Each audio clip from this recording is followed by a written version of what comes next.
Right, I'm joined by Eric Murangwa from the charity Football for Hope, Peace and Unity, and the sports analyst Laurence McKenna. Now, gentlemen, what a week it's been in world football. Now, let's start with Jack Warner's comments. What do you make of him saying, oh, I love the laugh already. He said that he's got an avalanche of secrets and he's ready to reveal all. What do you make of it?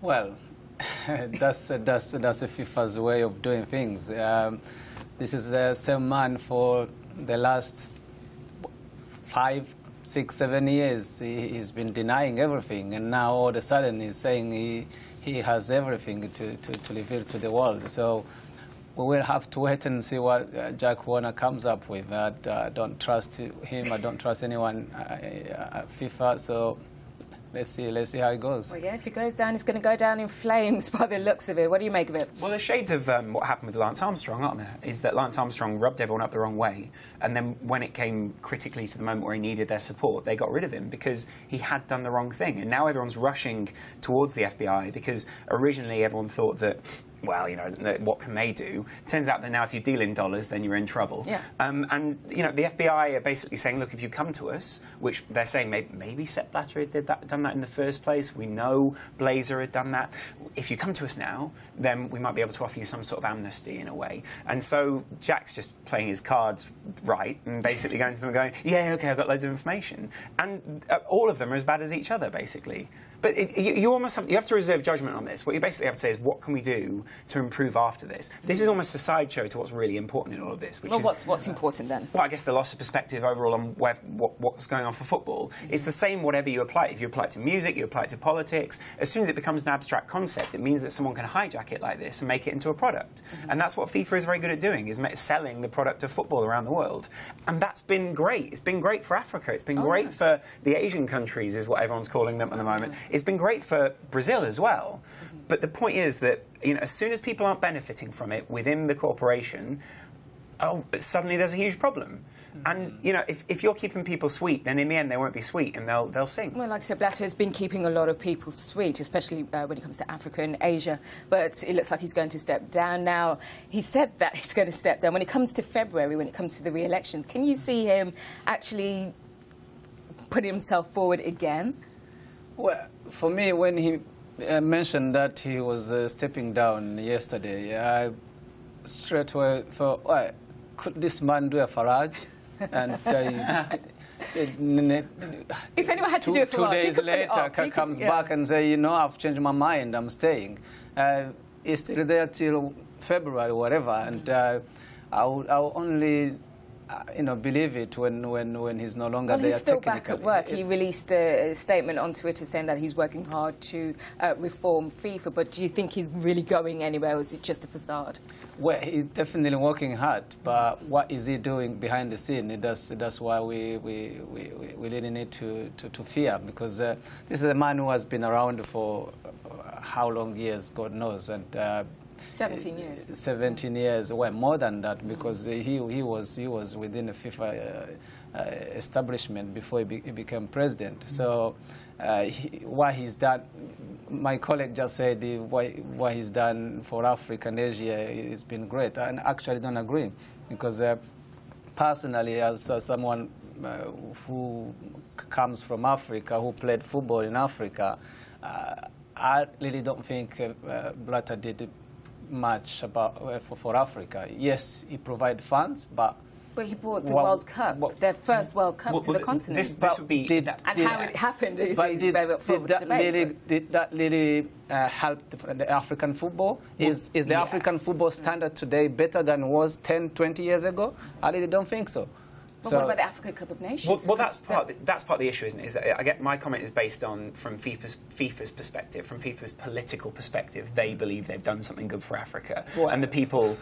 So Blatter would make the argument he's done something good for Africa, and there will be people within Africa and within the political constituents of what make up FIFA in Africa who would say the same. They all voted for it. But the point is that your point, yes, but exactly, not the football people. Exactly, your point stands that actually that shows how far from the tree this FIFA apple has fallen. Basically, the Sepp Blatter has fallen, is that the whole idea is that you're supposed to be promoting grassroots football. You're supposed to be improving national leagues. Exactly. You know, when I was playing football exactly. 20 years ago in Africa, we had massive followers in the national leagues. Mm-hmm. Today, you can hardly see people interested in the national football leagues, and that's where you see progress.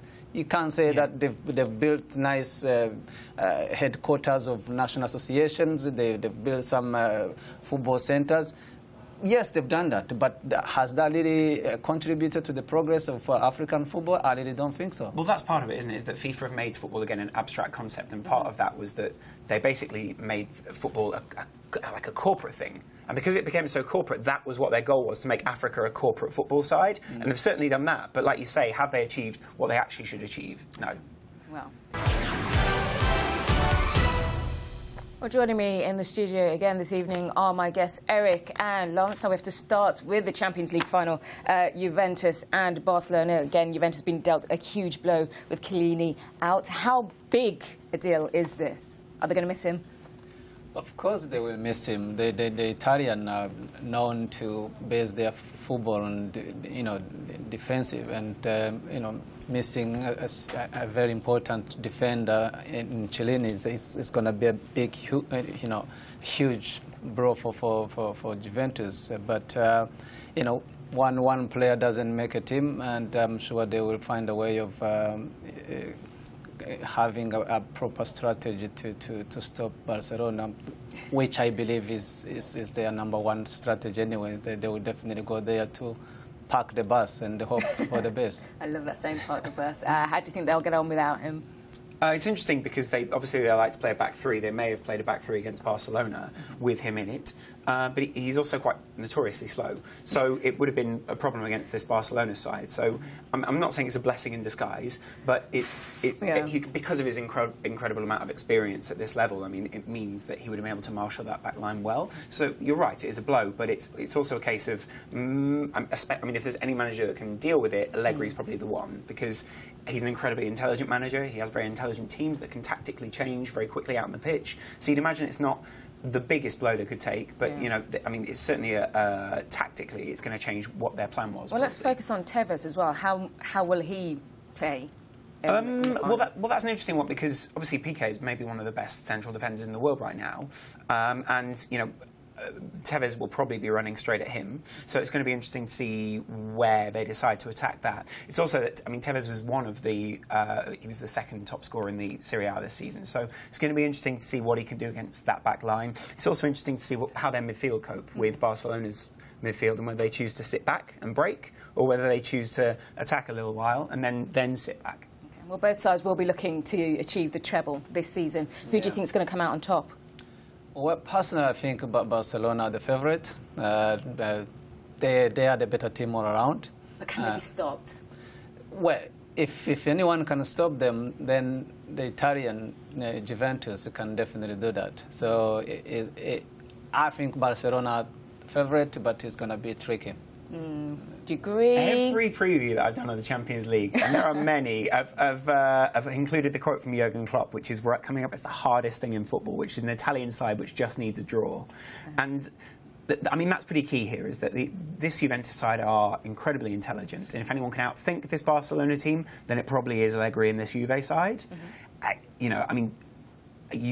Barcelona are favourites for a reason, because that front three are incredible. Messi, Neymar and Suarez is incredible. But, if anyone can sit back, and if anyone's kind of got it written in the stars this year, it's Juventus. It's the anniversary of Heysel, all those kind of things. And, Buffon hasn't won it. Pirlo will leave the team if he does. So there's a lot of storylines in there which you'd say are going to drive them a little bit further. So I'll back Juve. Head. Okay, Barcelona, so you're backing Juve, that means Barcelona are going to win? Yes, basically. Okay, gentlemen, thank you very much for your views this evening. Well, that's it from this edition of Global Sports Report.